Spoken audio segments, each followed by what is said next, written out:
Right, a very good morning to you and welcome to this press conference of the Working People's Alliance. I want to welcome the media to this conference today, Monday, March 10, 2025.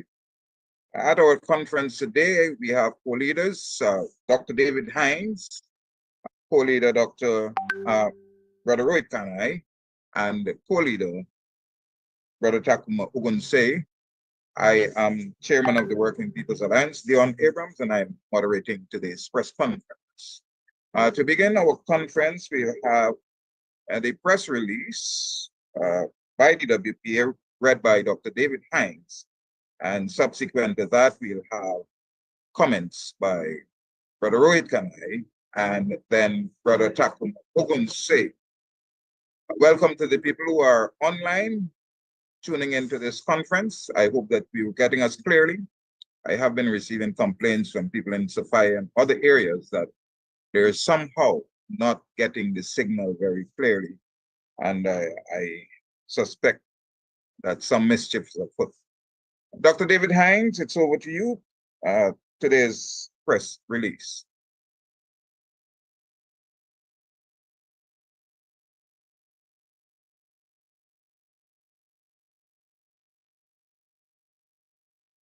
Not hearing you, Doc.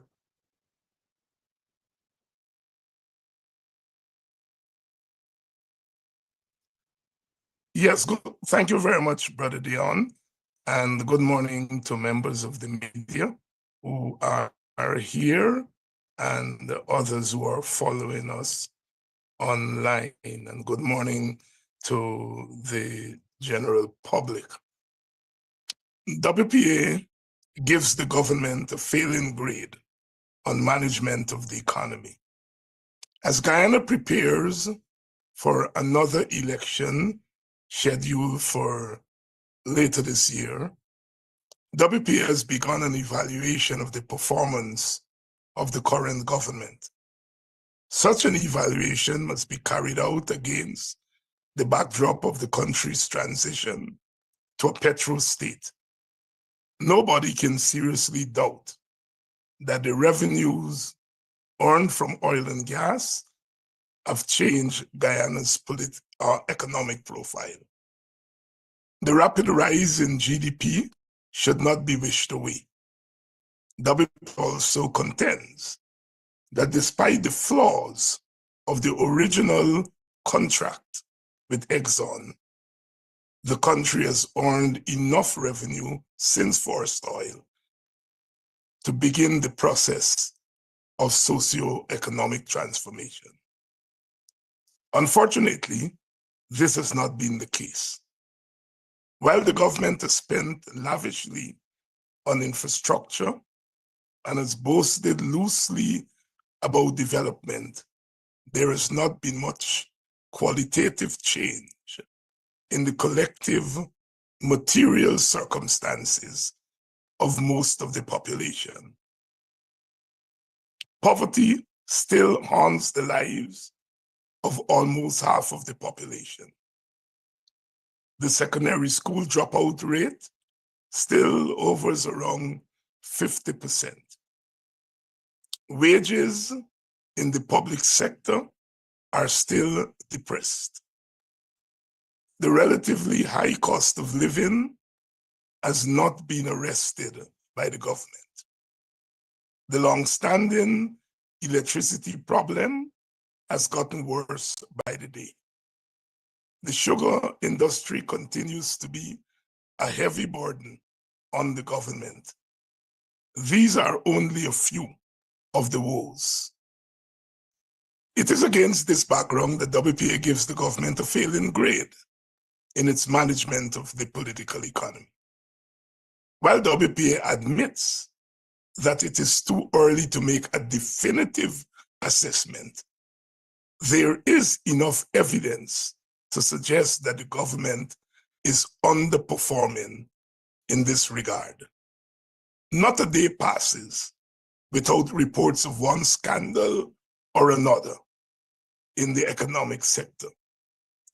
WPA has identified some obvious flaws. First, it is our considered view that the government lacks a clear and coherent vision for the transformation of the political economy and the country at large. By its own admission, its vision is confined to its manifesto promises. This is a very limited gaze. While manifestos are an important guide, they do not always amount to overall vision. Second, the government has been preoccupied with survival in office and its attendant domination of the society. Consequently, its policies have been tailored to achieve this partisan and limited outcome. Third, there has been an overdependence on the oil and gas sector to drive the economy. Not enough attention has been paid to growing the non-oil sectors. Fourth, the spending of more than half of the budgets on infrastructure has had a negative outcome or negative outcomes. Unchecked corruption has ensued, substandard work has become the rule, nepotism is encouraged. Fifth, most of these projects have been launched without the requisite due diligence and feasibility studies. Sixth, the government has routinely circumvented the rule of law. Seventh, the opposition is shut out from any involvement in contributing to shaping policy. Eighth, the government has paid scant attention to the need for equitable distribution of resources across social and ethnic lines. Ninth, the government has relied on unstructured and random cash handouts rather than the utilization of mechanisms such as structured cash transfers and wage increases. The gold scandal. WPA is not surprised by the recent revelations of serious flaws in the gold project. Like all major initiatives undertaken by the government, the WPA is not aware of any due diligence or pilot study that was done before the implementation of the project. From its inception, WPA felt that this project was more a political gimmick rather than a serious initiative aimed at upgrading tertiary education. The government, for example, is yet to give a plausible explanation as to why the initiative was not administered through the University of Guyana.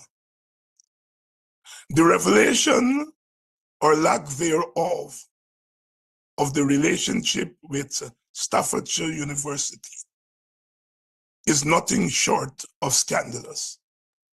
At one level, these revelations are consistent with the government's mismanagement of the political economy. At another level, while the scenario reveals, at another level, the scenario reveals the political gimmickry and showmanship that underpin government policies. Finally, the scandal reflects the cavalier attitude of this government towards education.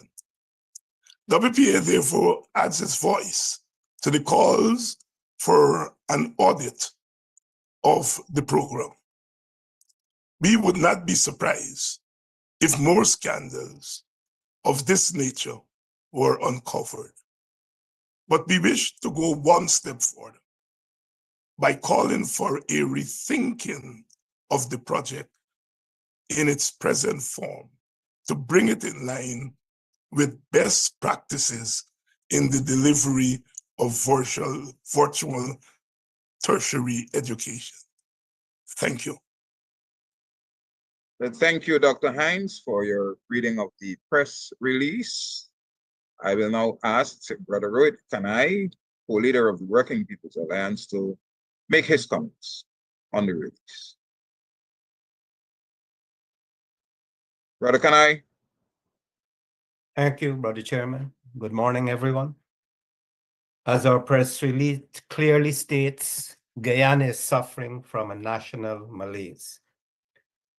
The recent berating of contractors by the president was a clear indication that it is a national problem.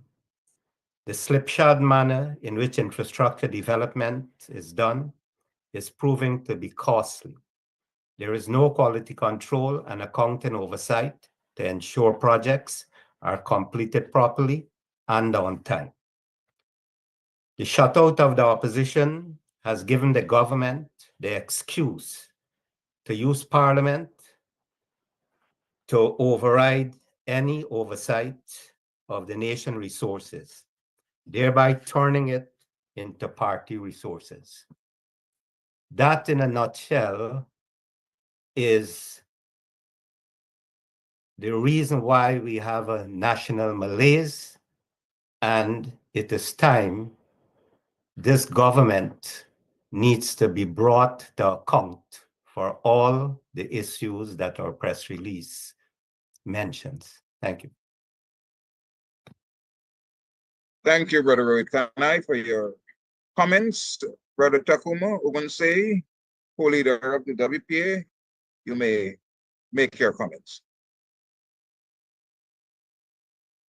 Brother Takuma. No problem. We're not hearing you. Yes, am we're I hearing on you. now? Okay, Yes. thank you, Brother Chair.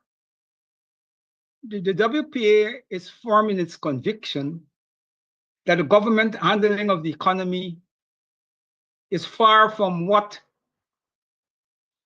it ought to be, and in our best judgment, we are forced to give it a fail grade.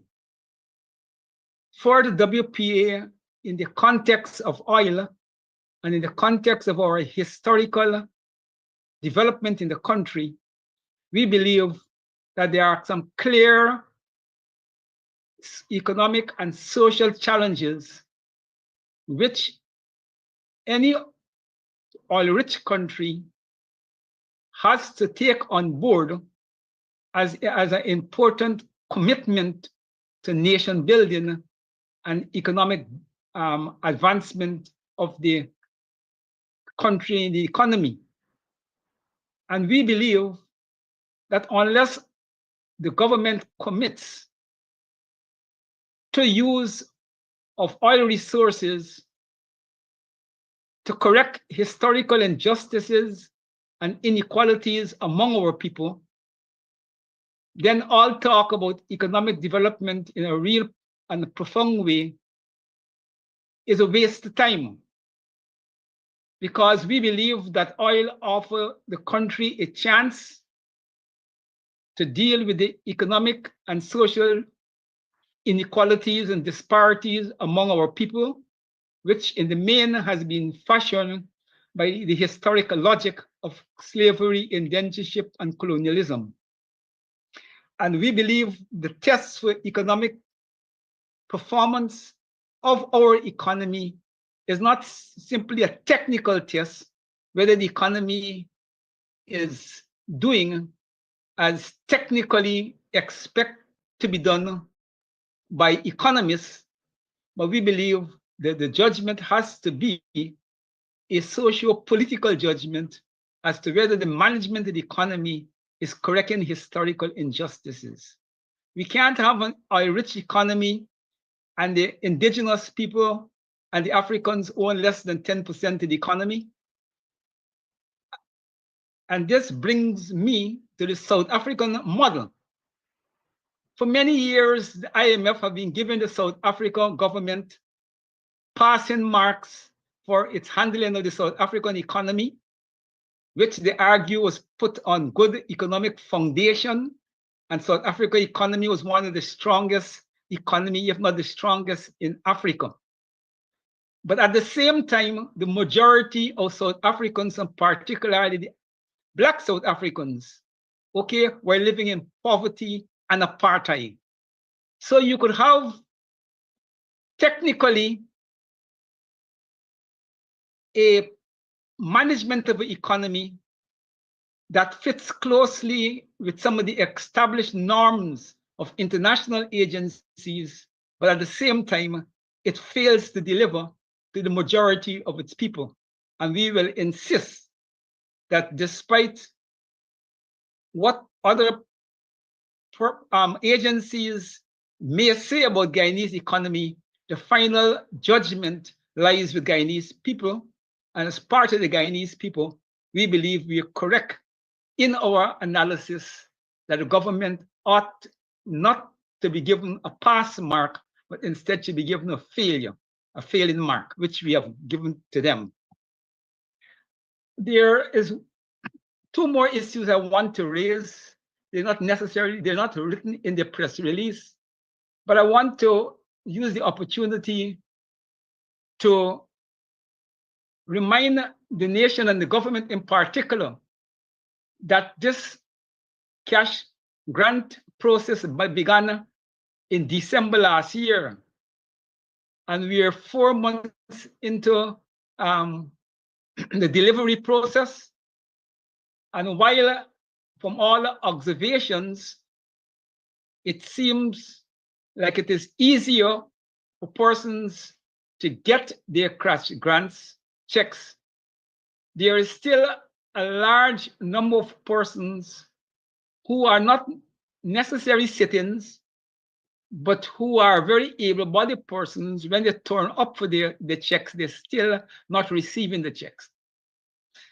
And there is a lot of concern among those persons that the process may end and they never receive the checks, as was the experience of a large number of Guyanese in the COVID payout, the $25,000 payout. There are thousands of Guyanese who to date have not received that money. And we in the Working People's Alliance want to reiterate a position we have took earlier, that the government has a moral duty and a legal duty to ensure that they don't end this process without every single Guyanese who are eligible to get their 100,000 cash grant receive that check. The gold crisis. The WPF always took the position that we need to concentrate more on the development of the national university, which is the University of Guyana.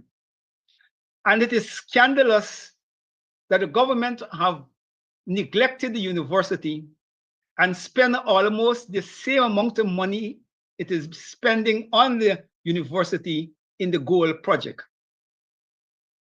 In fact, creating two universities in opposition to each other. And we believe that that was part of the government design to put party control over the education process that they're not satisfied they're getting with the national university. And also it was a scheme designed as usual to put money in the hands of the PPP racketeers. And it had little to do with advancing education. And we believe that in any reconsideration of the project, we will be hard-pressed to agree for a continuation which doesn't integrate it into the national university system. Thank you. Thank you, Brother Takumo, for your comments. I will reserve my comments for the discussion period with the press. I'm going to invite the members of the media now to raise questions that you may have in relation to what you've heard by the co-leaders of the Working People's Alliance. Media.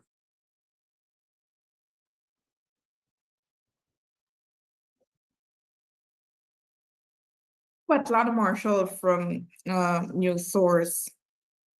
Are you hearing me clearly? Dr. Hines, you spoke about the country's, the government's management of the economy and giving it a failing grade, considering all that you would have said. But how do you respond to the IMF report, staff concluding statement, which is a preliminary report on a recent visit to Guyana, which said that the country's economic performance is advancing at a strong pace. They alluded to cash distribution, such as the cash grant, and how it would have benefited citizens, and said that the government and the country is doing exceptionally well. Yeah, we thank the IMF for continuing to take Guyana into consideration in its work. This is a process that began at the end of the Cold War, going back to the late 1980s. The IMF at that time instituted what was known as the Structural Adjustment Program, which sought to help the cash-strapped governments of Guyana and the rest of the Caribbean, and indeed the rest of the developing world, to quote-unquote balance their budget, not to spend more than they receive. While the IMF has become much more in line with the developmental trajectories of countries such as Guyana, it is still rooted in a particular worldview. And so therefore, the background against which the IMF makes its evaluation of the economies, we would say is somewhat limited.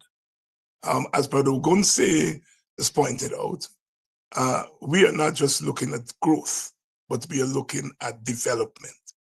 We are not just looking at economic indicators in terms of numbers, but we are looking at the human development factor. And we think that these international organizations tend to fall short of that broader background against which we do our evaluation. And so there is a place for organizations such as the IMF, and we are in no way trying to disparage the IMF. We welcome their evaluation of the economy. But we are saying that we are going one step further, and that we are going beyond the growth, as we said in the press conference, that no one can deny that this country has grown astronomically as far as GDP is concerned. The IMF itself has projected that in the period 2024 to 2028, the economy would, the GDP would grow, real GDP would grow 20%. And so we admit that it'd be stupid to say that there is no growth in our economy. There is growth, right?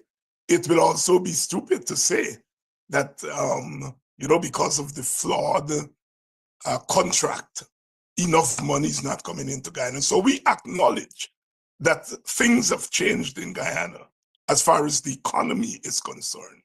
But we also admit that while at the macro level, things have changed and the numbers look good and so forth, it is at the level of the management of the economy that we think the problem is.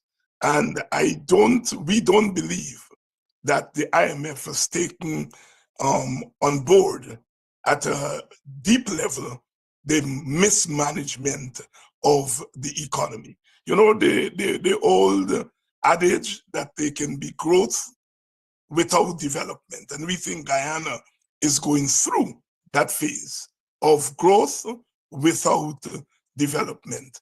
The IMF, for example, has commented on the cash transfers, the cash grant. The IMF has signed off on using cash transfers as a means of alleviating poverty. And we commend them for that. What we would challenge the IMF to do, and bearing in mind, they say this is a preliminary review, so we have to be fair to the IMF. But we would challenge the IMF to show how the cash grants, the random, unstructured cash grants by the government, how they have led to an improvement in the material circumstances of the people. We think that's where the IMF has fallen short.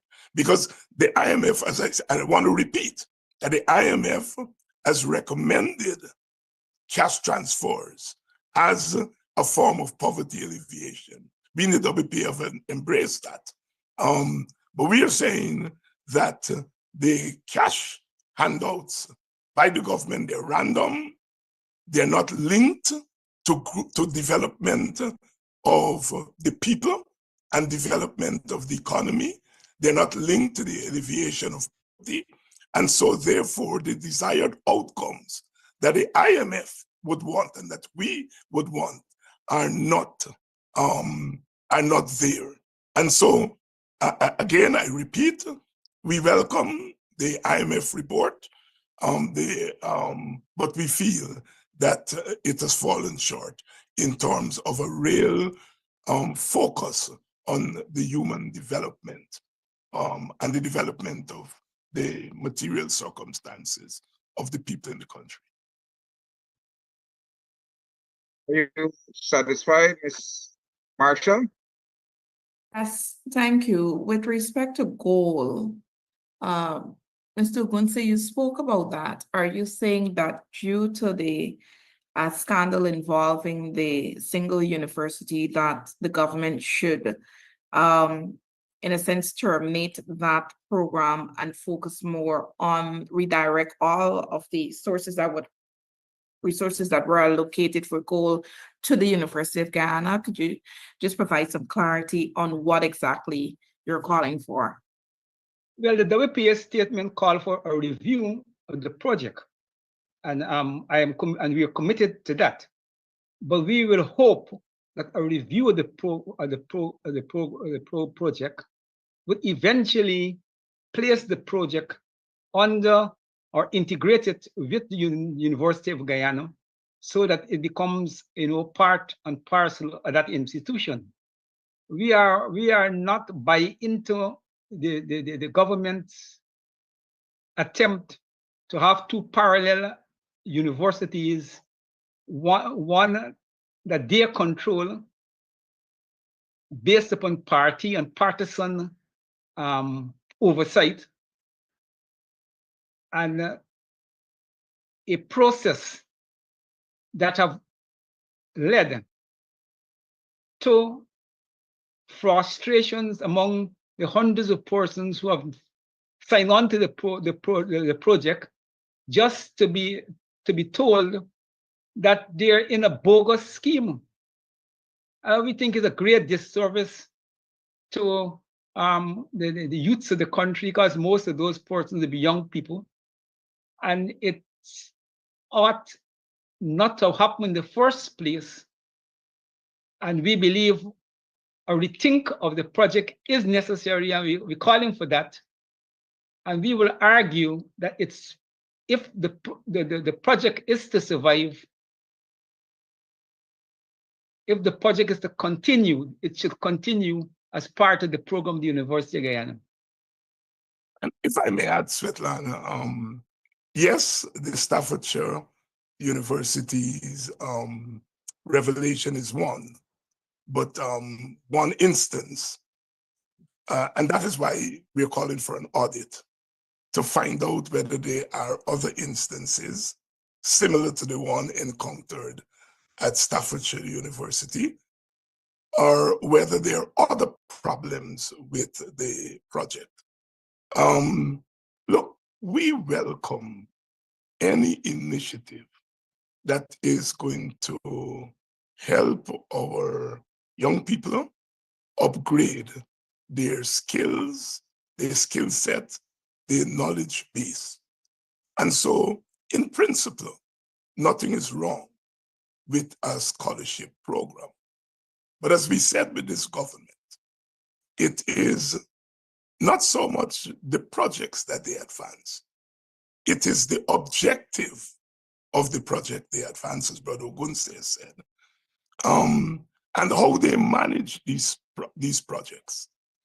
And so we do not support a project that, first of all, undercuts the University of Guyana. We feel very strongly about that. And secondly, a project that devalues the skill set of our young people rather than adding value to what they already have. Virtual education is part of education today. All universities across the world have moved in that direction. But as someone who teaches at a university, I can tell you that the universities are constantly appraising, evaluating the content, evaluating the impact of virtual education. You know, virtual education is, in some regards, much more difficult than face-to-face education. It calls for technology, it calls for trained faculty, it calls for the students being available at times when faculty are available. There is much more that goes in to virtual education than meets the eye. And we are not sure that this government has paid enough attention to the best practices in virtual education before launching that project. I can tell you, again, I'm drawing on my experience as a university professor, that before a university launches an online program, a virtual program, it does at a minimum a 5-year preparation, at a minimum. Some universities will tell you they spend more time than that. You have to do training, you have to do pilot studies, you have to do due diligence before you launch such projects, because virtual education is not easy, it's not straightforward. We are not certain that this project was well thought out. I am sure that there are any number of trained and skilled teachers, professors in virtual education, Guyanese, who would very gladly volunteer their skills to help develop such a project. I have talked to many Guyanese Caribbean-based scholars, and none of them was consulted by the government on this project. And so therefore, we are calling for an audit. And when the audit is finished, we are calling for a rethinking of the project. A project of that nature has its place within the confines of an educational institution.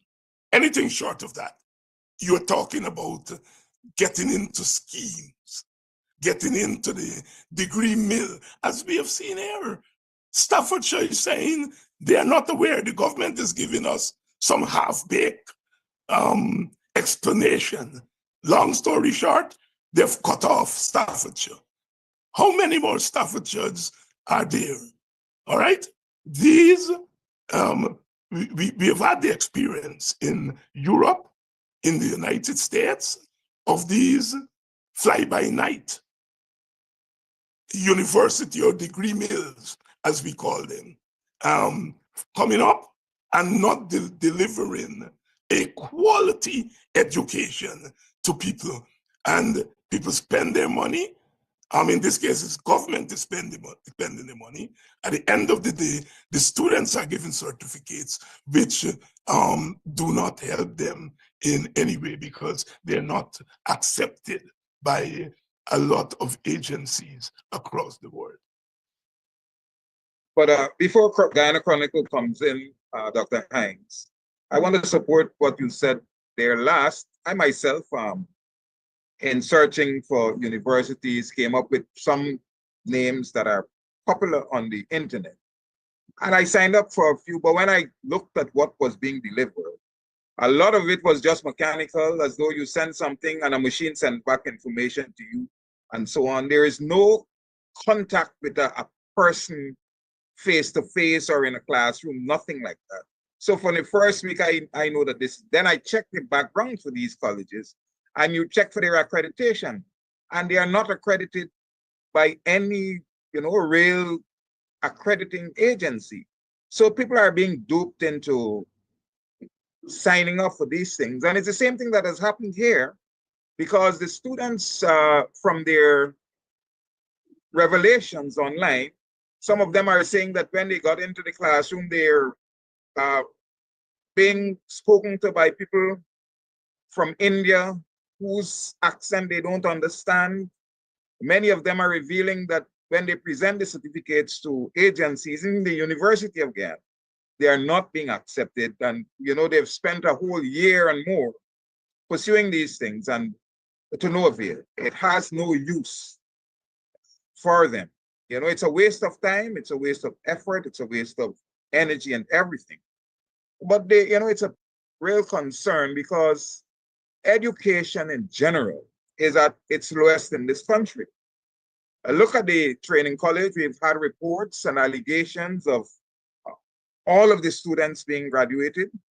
The minister made one parliamentarian apologize simply because she couldn't go into the college to get the information to show that an entire faculty, the entire college was graduated so that they are saying that this is the largest graduation. This has been happening for 2-3 years. But the college is not going to give a parliamentarian, this is not the country where a parliamentarian can walk into a college and say, I want to see your books to evaluate the performances of students, but the lecturers themselves complain. I think 1 or 2 of them even walked off because they are being forced to graduate students who basically are not equipped to teach in a classroom. I mean, even now, students are doing these short programs. They're not qualified, they don't have CXCs or anything. But when they're done, they're sent to the college to go to prepare to teach our children. And if you check the children who are coming out, if you go to the secondary schools, you talked about the 50% dropout rate, you go to the what used to be the community high schools, and you check, there is no proper assessment done to determine the level of competence in reading and writing and so on of these students. I have students coming here who are 15, 16 years old, and you have to start with them from 2 + 2. You have to take them right back and bring them up. Now, this can happen in the classroom if proper methods and assessment are applied so that from the common entrance, they always tell you when you mark, put all the students who got 0.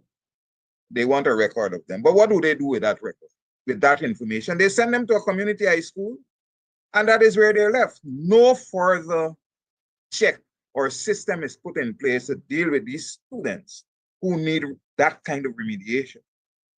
And the volume, the number of students who are being churned out into the society like that is very, very compelling. And so we need to deal with education in a proper way. It takes a lot more than burning down schools and these kinds of things to repair the education system. I want to, you know, I mean, extend condolences to the family of Vashan Mambo, a fireman who died trying to out the maize fire. The country was not aware that the fireman was injured until his death, when the family made it public.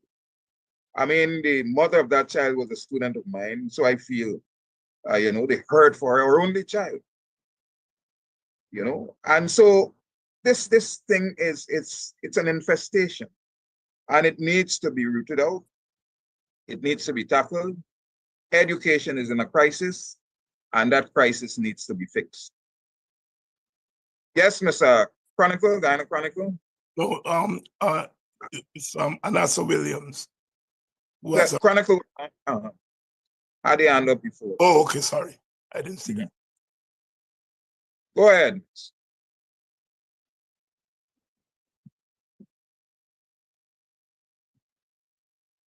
All right, Anassa, you go ahead. Good morning.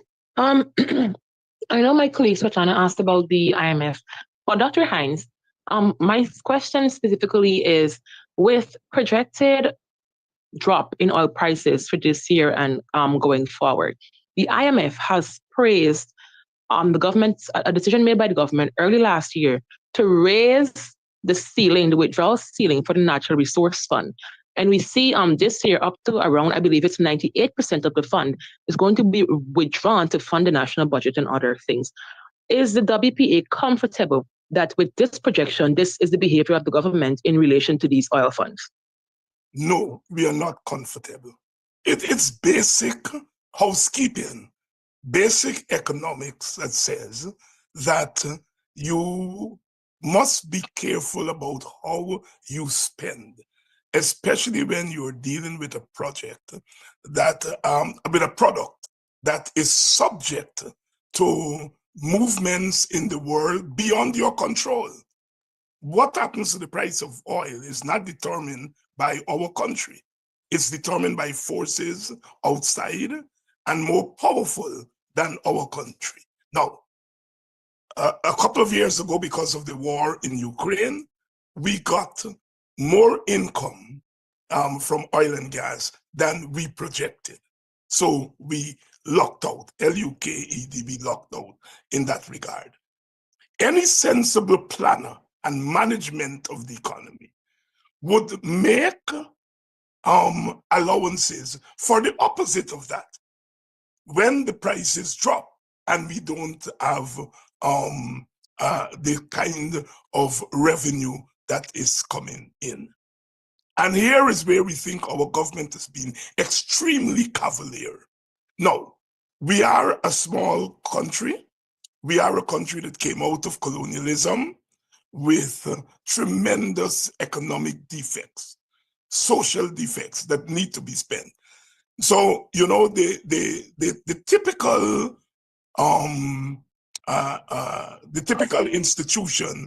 institution like the NRF are meant to save money for rainy days. The thing is that we have had rainy days all our existence because we came out of colonialism with a flooded economy, if I may use that terminology. And so therefore, while we in the WPA are saying that, look, we cannot be as stingy in our spending as other countries are, because given what we came out of colonialism with, there's a lot of repair, poverty, the monoculture nature of the economy, meaning dependent on one or two products and so on. So we need to spend a lot of money now. But we are saying that there must be a balance between correcting those historical defects, Brother Ogunse made reference to them, and making allowance for what could eventually happen that is happening now. That is the fall of prices on the market. We suffered as a result of that phenomenon with sugar. We were making money from sugar just after independence, and then the sugar prices on the world market start to fall, and we were in serious trouble. And it's as if this government has learned nothing. So yes, we are not saying to the government that you must not spend. As I said, there is need to spend because we have rainy days right now, right? So there is need to spend more than some other countries would do. But there is also need to be very careful given the fluctuation of the prices on the world market. And so, yes, we are very, very concerned that this government spending is out of control. That's one. Second, the priorities that they're spending on are not the priorities that we should be on. We should be spending money on developing the non-oil sector of the economy. Because when the oil prices fall, we will have to depend on the non-oil sector of the economy. And we are not spending the windfall on the non-oil sector. So that when the flow of the windfall slows down, we don't have a robust non-oil sector to turn to. And so we are in serious trouble. The WPA is of the view that the Dutch disease is probably through the door already. Some people may say it is at the door. Our view is that it has crawled in already. And secondly, that we are risking making a mess of this windfall that we're getting, that at the end of the day, in short order, that we are going to be left like a country that did not have a windfall. Thank you, Dr. Hines. I want to make a quick passing remark in relationship to the question. Dr. Hines adequately addressed the WPA's position, but I want to add that once we're talking about spending 90% plus, okay, of the oil money in the fund, the National Reserve Fund, and that decision is being made by one party, not by any national consensus, it can't be good political business, neither could it be good economic business. It can't be good technical business, because at the end of the day, the money belongs to the people, and the people, through their representatives, okay, and the various organizations, civic society bodies, and so forth, trade unions, should have a meaningful say when we're spending such huge sums from the fund. Can't be good business. And you see, if now the prices of oil is high, and we get in a windfall, and the masses are not benefiting from the windfall in a significant way, it will be difficult for them to accept the logic inherent in a fall in oil prices. Because when there's falling oil prices, there's objectively less money to be spent. But if in the period of plenty, you deliver little to the masses, in the period of scarcity, you're going to expect the masses to be comfortable with whatever decisions the government make. You see, that is why we have to put democracy into the decision-making of the economics. Because if the people participate in shaping government policy and spending when the price is high, and they are clear beneficiaries of the increase in spending, when the price will all fall, which would happen, the people will also be involved and they will find it easy to accept that as a consequences of the drop in prices, we have to accept a contraction in benefits.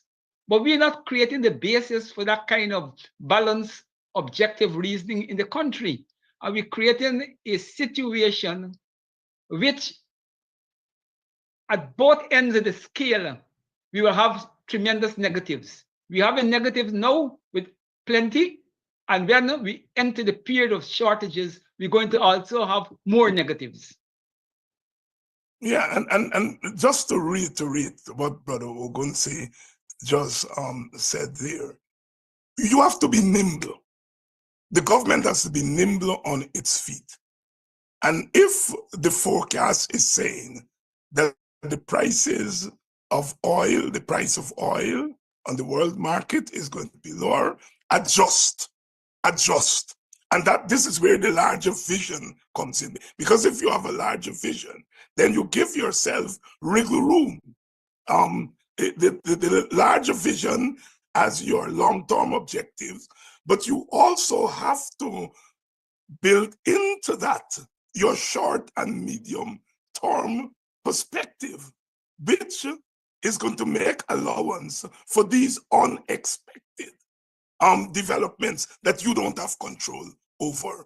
And so therefore, the government has to develop a framework where it is nimble on its feet, a framework in which it makes allowances for the unexpected development, like the price of oil. And we don't think this government has given itself that kind of wiggle room because it is very straitjacket in the way it is going about managing the oil and gas sector of the economy and the economy in general.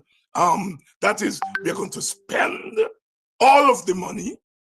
We're going to spend it, most of it on infrastructure and on projects that our manifesto says. We are going to borrow. And again, the WPA is not against borrowing. Countries and economies across the world, they do borrow. They borrow against projected income. No, we have projected income, which gives us more wiggle room in terms of increasing our borrowing. But we also have to recognize the vulnerability of the oil and gas industry as prices fluctuate based on what's happening in the world. And so therefore our our borrowing has to take into consideration the unpredictability of the oil and gas sector, especially since we are depending solely on that sector. Any other question or comment? Good morning. Is everybody hearing me? Yes. Quite clearly. Great. My questions are for Mr. Hines. I'd like to shift your attention a little bit to the political landscape in regards to the PNC. Is the WPA confident that the PNC, the AFC, will be able to have a consensus leader before elections are announced? We would not want to comment on that because, as you know, we are a participant in trying to put that coalition together. And it would not be morally correct for us to make public comments on a process that we are part of. That's the first general answer.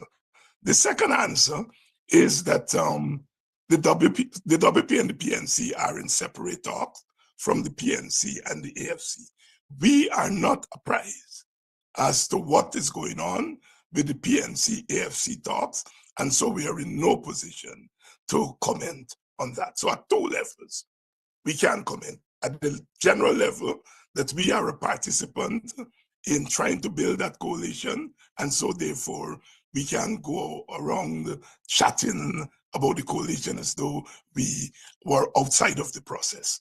And secondly, part of the process, half of the process, is reflected by the talks with the AFC and the PNC, and we cannot comment on something that we are not part of. We're not apprised of the dynamics of those talks. All right, so is the WPA independently engaging the AFC? No. We have had no contact with the AFC or a representative of the AFC since July of last year. Do you guys intend to engage the AFC? We have not discussed it in the WPA. The AFC, as you know, they met with almost all the political parties. They met with the PNC. They're meeting with the PNC right now. They met with a number of quote unquote third parties, but we were not part of that group of parties that the AFC has met with.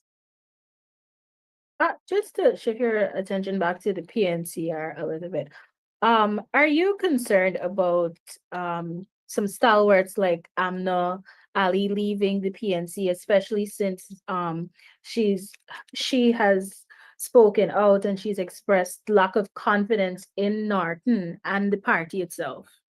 We think that is a matter for the PNC, and as a fraternal party, we are not going to get into the internal business of the PNC, even when that business is out in the open. We do not think that it is proper fraternal politics to get into the business and comment publicly on what is going on in a fraternal sister party. So we want to refrain from making any comments on those developments in the PNCR. So there's no concern at all. I mean, you're currently engaging the PNC and talking of a coalition, a partnership with them. So is none of this a concern for you? No, you're asking whether you're conflating concern and comments, right? Even if we have concerns, we are not going to say so publicly. So are you saying that there are concerns, they exist? No, I am not saying that. I'm not saying that they are concerns, and I'm not saying they are not concerns. My brother Rohit here, who is the philosopher in our midst, is smiling. No, we are not saying that we have concerns, and we are not saying that we have no concern. All right, thank you. You're welcome. Okay. Any other member of the press? You know, Dr. Hines, one of the things that, back to the goal and education, is that now students who are graduating from the college, they're going to the university, but they're not going with a certificate, I'm told. They are going with a reference from the college to be accepted to the university.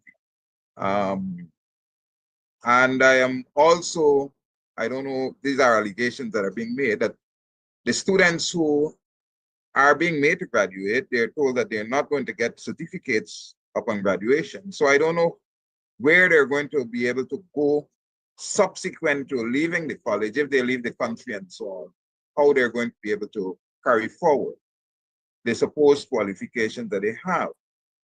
And the level of education, what is going to be going into our schools is another concern that I have, because it seems as though people who are very underqualified are being made to enter the college to prepare to teach our children. So you have people who themselves need to be tutored.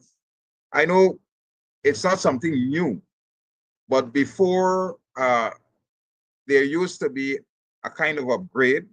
I know our own Mayhema was in charge of that program, where you took children with maybe 2 or 3 CXCs and you had them in a program that prepared them adequately to enter the full course of the college. But there is no such thing. This goal thing really can't prepare children for that. Yeah, right? yeah.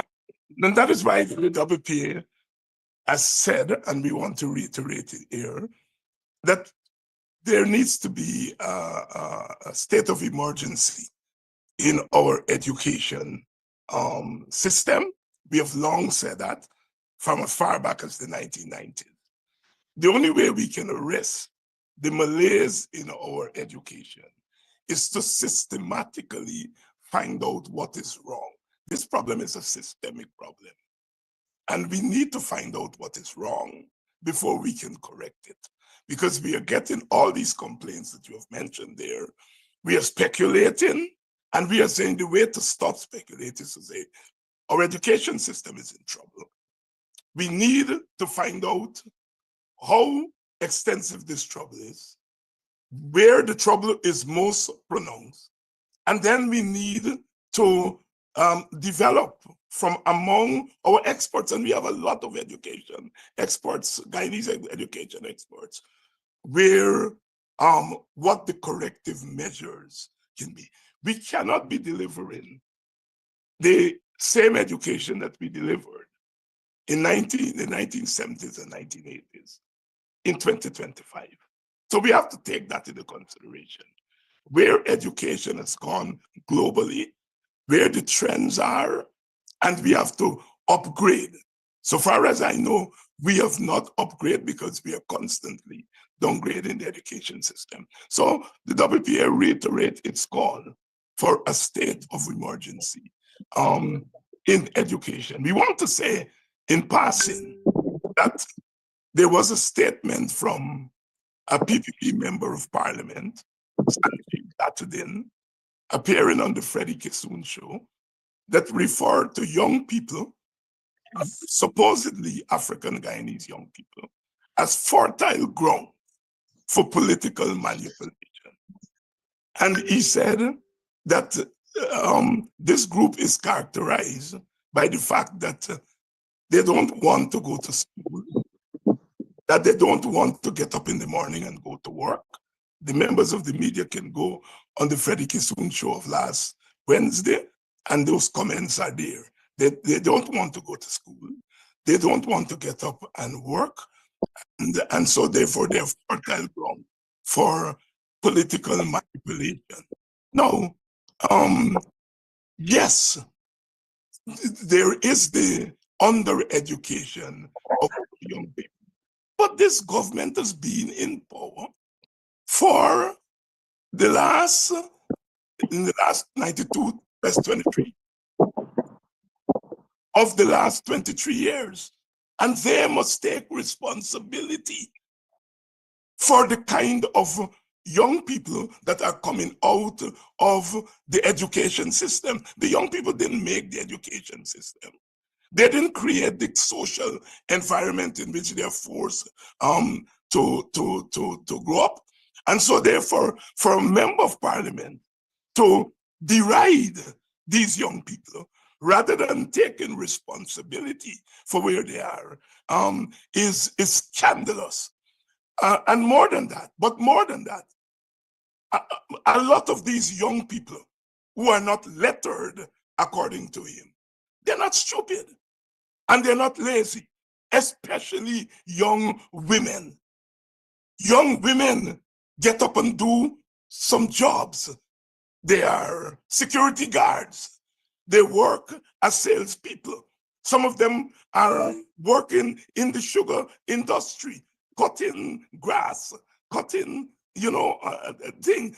These young people, despite what has been visited upon them, they work hard. And so we in the WPA want to condemn those statements by Mr. Sanjeev Datadin as insultive to our young people, that you belong to a party that has been in government for 18 of the last 23 years, that has brought the education system to its knees. And the young people that come out of that system, you're calling them lazy, when the majority of them, especially the young women, they get up and go to work. They do risky jobs every day, working for below the minimum wage in some regards. And I think the PPP needs to apologize to our young people. Now we understand the charges that we have been making and others, that the government, the PPP government, is taking advantage of the impoverished nature of our young population to try to buy their votes in exchange for a pittance. And we now understand the basis upon which they're operating. Mr. Sanjeev Gatadin said, and I repeat, that these are young people who are fertile ground for political manipulation because they don't want to go to school. So we suppose the 50% of dropout from high school are young people who say, I don't want to go to school, I'm dropping out from school. And they don't want to get up and go to work. So the unemployed, the underemployed in the country is as a result of people who don't want to work. What an insult to the young people of our country. And we rather suspect, we are generalizing that it's young people. But if you listen to what he said, he was directing his remarks at largely African Guyanese youth, which makes it doubly insultive. So we just want to go on record that that kind of analysis has no place in our politics. We also want to draw reference to the vice president in his comments on the Mohammeds, talk about a shit bucket load of shit. And that is a man, a vice president, who only a week ago was condemning me for using profanity. What double standards in this country? The vice president also, in making reference to Mohammed, said that disgruntled PNC people are rounding up people at Linden and carrying them to collect money from the Mohammeds. Well, how does Mr. Jagdio know that? Because that is the practice of his own party. If indeed the Mohammeds are doing that, getting disgruntled PNC people to round up African Guyanese in Linden and other communities and making them sign up to follow Mohammed in exchange for money, well then the Mohammeds have learned from the playbook of the PPP. We just want to draw that to the attention of the media, because I think the media, understandably so, have become tired of the double standards in our among our political elite, who, like I said, only last week were condemning me and the WPA, and they are a week later engaging in the same behavior, double standards. Yeah, but is there any condemnation for Jagdio in relation to that? No, they were the condemners, and they're not going to condemn themselves.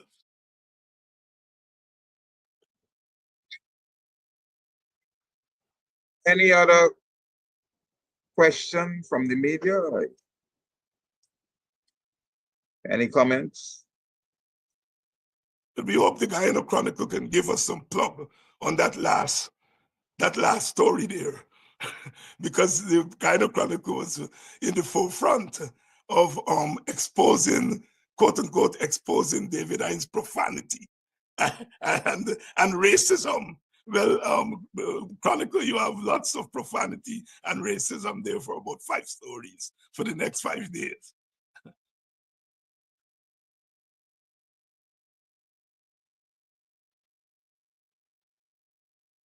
Any closing comments by Brother Rohit, Brother Takuma? No. Brother Chair, I would just like to point out that in matters of education, we have a huge demand for foreign labor, where Guyanese are supposedly not qualified to fill those slots. There is a need for work-study programs where people can engage simultaneously working and studying, and provisions has to be made for that. Resources has to be allocated for that in order to fill this need that where the economy is rapidly growing, they're saying we do not have qualified persons to do the work. And Guyanese are unemployed and foreigners are coming in to fill that slot. That is a massive contradiction that needs to be addressed. But you know, the whole question of people not wanting to work, Dr. Hines, I mean, these are assumptions that these guys have in their heads. They don't, you know, I mean, they don't provide the grounds for people to really get the opportunities. From Buxton here, when I was chairman of the NDC, there was lots of talk about young people in one farm, they ain't gonna go to the back dam, they don't like working hard. And the David Granger APNU government, APNUFC government, cleared 380 acres of land back and gave all the necessary impetus and you know, made things comfortable for people to return to the farmlands. And all those guys that were lining at the street corners that they say didn't want to work went to that back down, took up lands, and began to perform miracles. When the PPP government came in, they shut the entire project down. And so the guys are back on the street and they're saying that these same young people ain't want to work. You understand what I'm saying? So if the ground is laid and prepared for the people to work, they are going to work. Yeah. You can't assume that people don't want to work when you're not establishing the field for them to work. Yeah, well, the basis for the assumption is not establishing, they're assuming they're establishing the process. The basis for their assumption is deeply rooted in the essentialization of poor people and people of color, meaning African people. That's where that is coming from. It's not coming from any scientific analysis. It's coming from the essentialization that they are habits that are biological in poor people and Black people that prevent them from wanting to work, even if you lay the conditions. That's where it's coming from. But anyhow, I think the media had enough of us. Right, so it's been a pleasure being with you once again. We thank the media for coming and joining us in this press conference. We also want to thank the viewers who are online, who have been in the conference. And I hope again that whatever is blocking the signal from the people in South and Sophia and these places, that, you know, these things really should stop. If people want access to free voluntary information, that they should not be interfered with in this way that they are being. Even your program, Dr. Hines, at the Politics 101 and so on, there are these infringements that are preventing people from getting a clear airing of the program. But thank you again for being with us, and we look forward to being with you next week, same time, when we have another press conference of the Working People's Alliance. Good afternoon. Thank you.